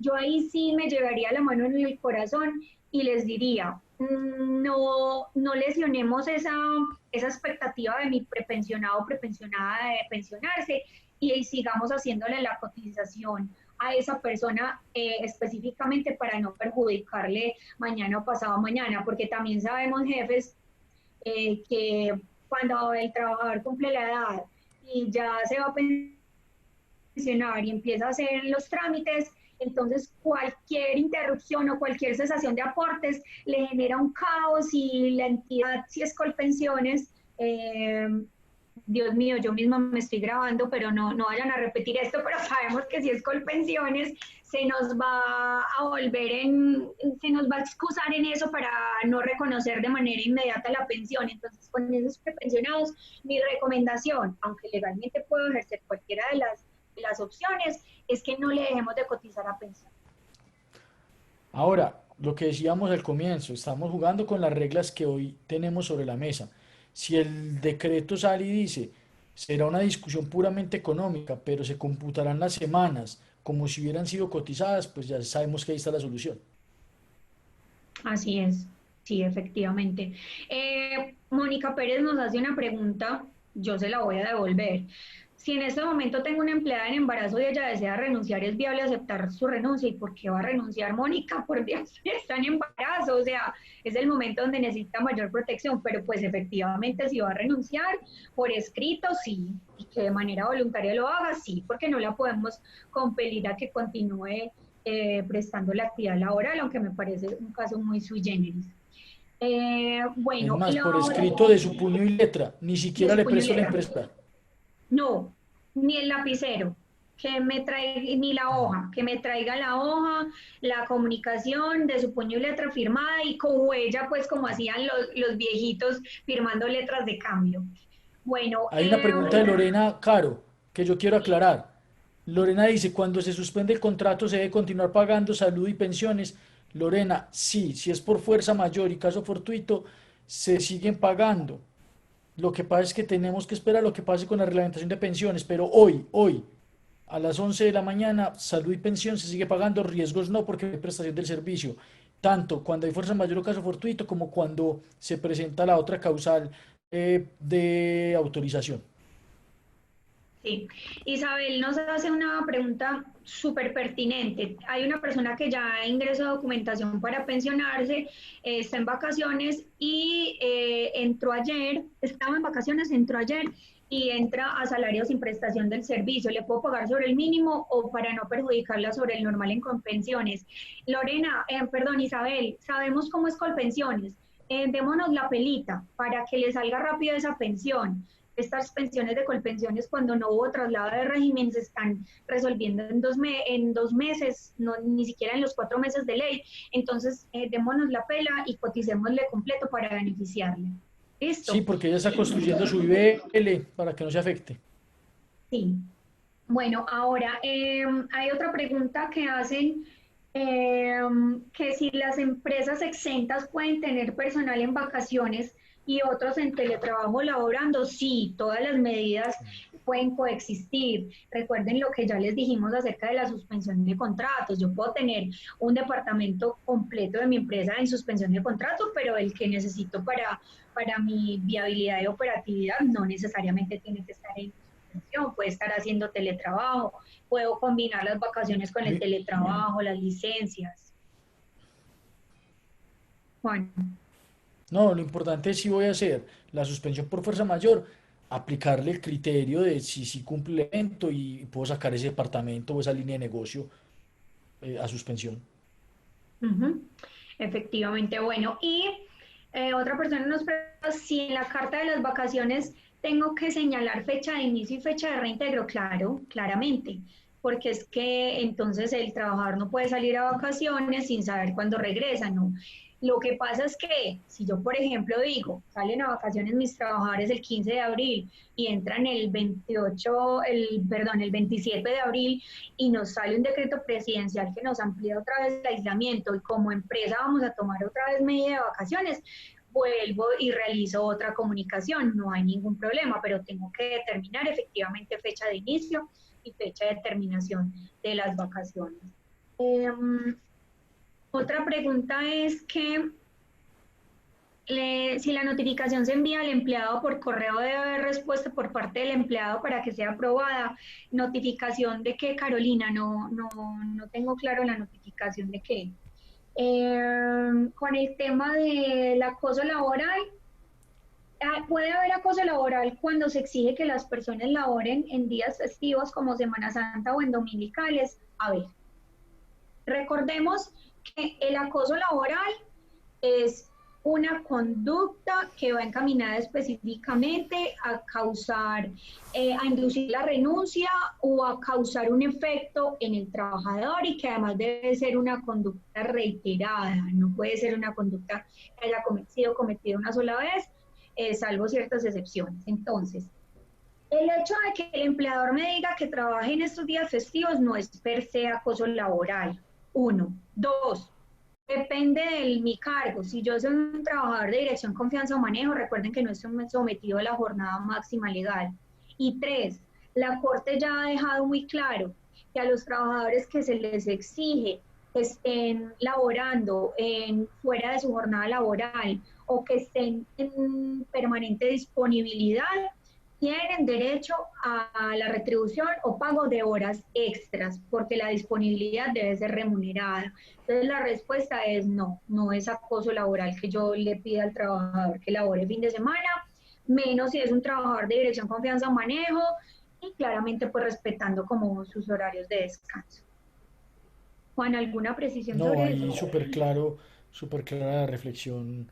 Claro, es que además con un tema que va a venir del propio Estado, de decir, hombre, echen mano el día de mañana de festivos, de a días que no eran habituales para laborar, para mirar cómo ahora poder hacer acosos y yo solamente tomo la medida con uno cuando estamos inmersos todos, pero de resto no per se va a ser una conducta constitutiva de acoso. Bueno, Carolina ya nos aclara la comunicación de las vacaciones del trabajador. A ver, si yo le envío por correo electrónico a los trabajadores la información de que van a gozar de las vacaciones de tal fecha a tal fecha, no requiero aceptación del trabajador, simplemente estoy notificando, estoy haciendo una comunicación. De la terminación de contrato, si la comunico por correo electrónico, pues tampoco necesito porque simplemente le estoy comunicando al trabajador. Lo que pasa es que hay que tener presente, Carolina, que debe ser la última dirección registrada por el trabajador. Entonces, si yo voy a comunicar la terminación de contrato, mi recomendación es que la comuniquemos por correo, pero que también lo hagamos por correo certificado, la última dirección que tengo reportada en la empresa. Recuerden que es una obligación mantener los datos de contacto al día por parte del trabajador y quedarme con esa guía de correo certificado de que le envíe la notificación de terminación del contrato de trabajo. ¿Listo? Claro, mira la pregunta de Alfredo, está muy buena. En medio de esta situación sanitaria se puede dar por terminado el contrato de trabajo De sin justa trabajo sin justa causa. causa con el pago de indemnización. Bueno, Alfredo, recordemos que el contrato de trabajo se puede terminar de manera unilateral sin justa causa con la previa indemnización, pero tenemos que tener presente que cuando eso implica que estoy terminando el contrato de más del 30% de Ujú. mi planta de personal, estoy incurriendo en un despido colectivo que sí requiere autorización previa del Ministerio de Trabajo. Es decir, si ese número no representa ese 30, perfectamente con su indemnización y demás. Pero ya Perfectamente, sí. si toco esos porcentajes, sí puede ser inmerso en una situación distinta. Ujú. Bueno, Ana Arango vuelve a la pregunta de Carolina. Dada la contingencia, ¿es necesario que se envíen físicamente los comunicados? Ana, lo que pasa es que una terminación de contrato de trabajo, una notificación de terminación de contrato de trabajo se sigue rigiendo por las normas anteriores. Entonces, si el trabajador no puede asistir físicamente a la empresa, yo sí debo enviar la comunicación porque efectivamente los canales de correo certificados están laborando normalmente. Entonces, mi respuesta como abogada laboral es sí, hay que enviar físicamente el comunicado de notificación de terminación del contrato de trabajo. No estoy hablando de las demás notificaciones. Las otras las puedo hacer por los canales que utilizo normalmente. Ujú. Bueno, lo mismo, la empresa metalmecánica sabemos que no está exenta, puede haber personas con suspensión y otras trabajando desde casa. Sí, claro, sí, Carolina, ya hicimos referencia a eso, se pueden combinar efectivamente todas las medidas. Otra pregunta que me pareció muy interesante. ¿El pago anticipado del salario solo se puede cruzar con horas extras? ¿No puede ser en horario normal? No, claro, yo básicamente lo que les di fue una idea, les dije dominical o sábado si trabajo de lunes a viernes, pero ustedes son los que conocen la entraña de su empresa. Claro que puede ser en horario normal, ya como lo vayan a manejar ustedes, ya sí es como en cada empresa que se determinará. La otra pregunta es, ¿el examen de ingresos el examen médico de ingresos se hace después de la licencia y las vacaciones? No, no hay que hacer examen médico de ingresos. Nosotros les hicimos esa reflexión únicamente en el caso de que terminaran contratos de trabajo para liquidar trabajadores y los fueran a reenganchar. Pero el hecho de que yo saque a mis trabajadores a vacaciones o a licencia no implica que tengan que hacer exámenes médicos de ingreso ahora. Si en mi profesiograma está determinado que hago exámenes médicos de manera anual y coincide con que volvemos todos en julio y hay que hacer exámenes médicos, los hacemos común y corriente. Bueno, hay otra pregunta de Oscar. Qué pena es que se me fue muy arriba Oscar y no la veo, Déjame, yo pero te sé que ayudo. era importante porque estaba reiterando una anterior. ¿Puedo acordar con el trabajador reducir salario hasta un salario mínimo debido a la contingencia de insolvencia económica de la compañía hasta reactivar producción? Sí, sí lo puedo hacer, pero entonces volvamos a esto. Recuerden que les hablamos de dos modalidades. Una es el pago de salario sin prestación del servicio. Perdón, les hablamos de tres modalidades. Pago de salario sin prestación del servicio. Ese pago de salario sin prestación del servicio es el mismo salario, solamente que me lo van a compensar con dominicales, con extras o como ustedes se les ocurra. El otro es el, la, el acuerdo de disminución salarial, pero esto implica, como lo acabo de decir, un acuerdo. Es decir, que tiene que haber un otro sí de contrato de trabajo. Entonces, si yo voy a acordar que todos mis trabajadores que se ganan, no sé, 4, 5, 6 salarios mínimos, van a pasar a ganarse un salario mínimo, entonces lo tengo que hacer por otro sí al contrato de trabajo. Y la otra modalidad que es cuando yo le pago al trabajador sin prestación del servicio, remuneración sin prestación del servicio. Esa es la modalidad que la circular 021 nos decía que generosamente le puedo pagar al trabajador. En ese caso sí podría pagarle al trabajador un salario mínimo. Entonces son distintos escenarios y no sé si soy clara o si Juan quiere de pronto aclarar un poco lo que estoy No, no. diciendo. Lo fraccionaste por escenarios totalmente. Es que lo importante es que mi proceder de disminución sea coherente con la opción que estoy usando. Así es, así es. Efectivamente, entonces, el llamado es, si vamos a hacer disminución de salarios, debe ser de forma concertada y mediante otro sí de contrato de trabajo. Independiente si esa disminución salarial va a ser solamente por este periodo de aislamiento obligatorio o si va a ser para el resto del año. Eso por un lado.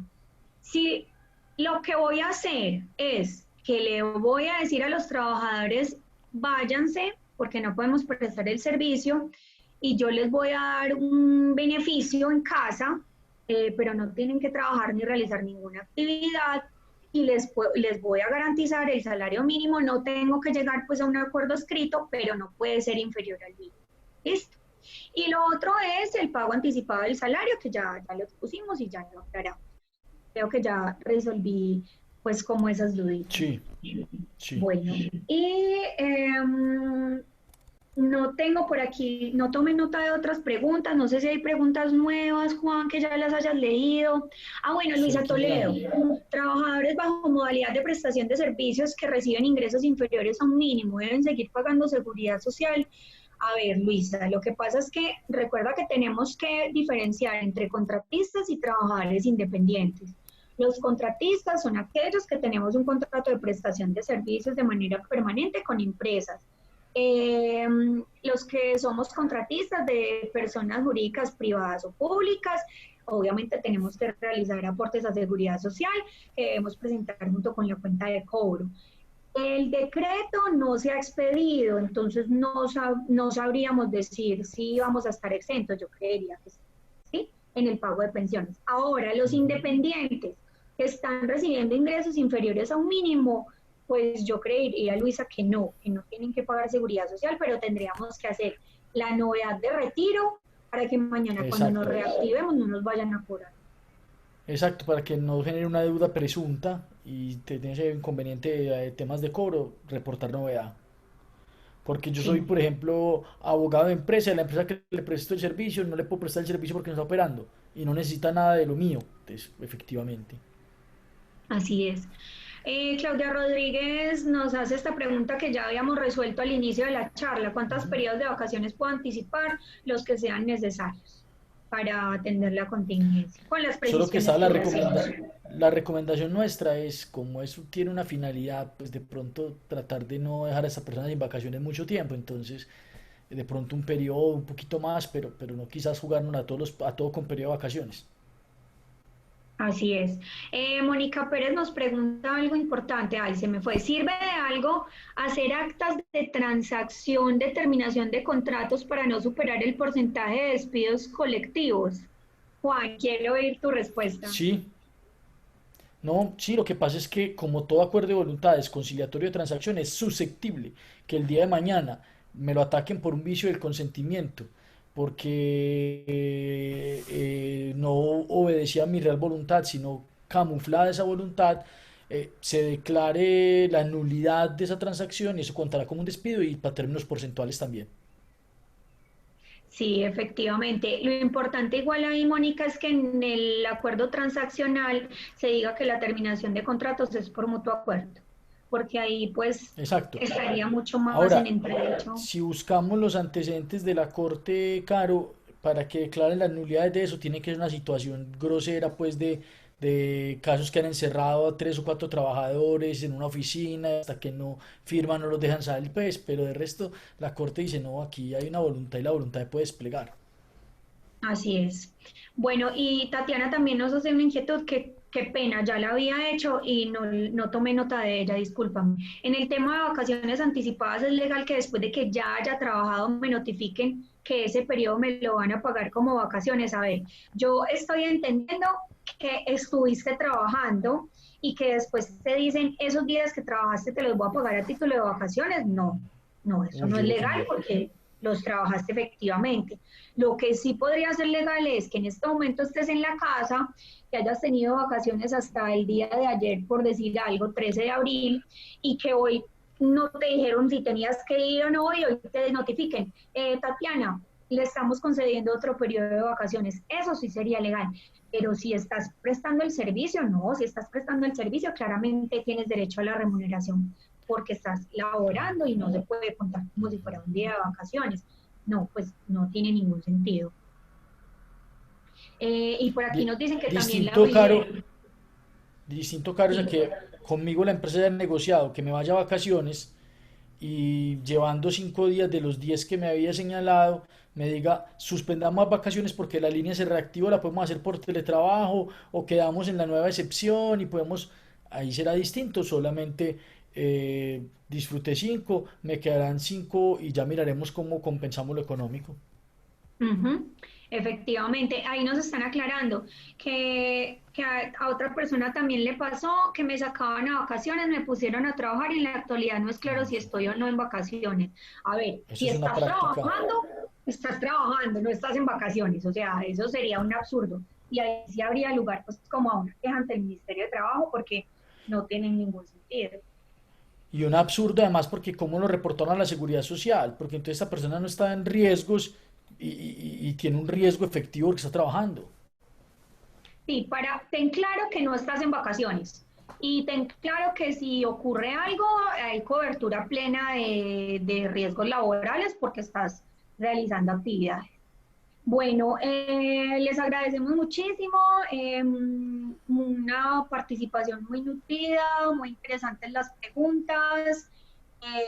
Y bueno, esperamos haber contestado la mayoría. Yo sé que es difícil, eran 100 personas participando, así que era bastante complejo el tema de la logística, pero creo que logramos como resolver las dudas. Juan, muchas gracias por tu apoyo, No, la con claridad. todo gusto, Caro, en lo que necesites y quedamos a disposición de tuya en mi caso y de las personas en general en lo que podamos servirles a través de ti.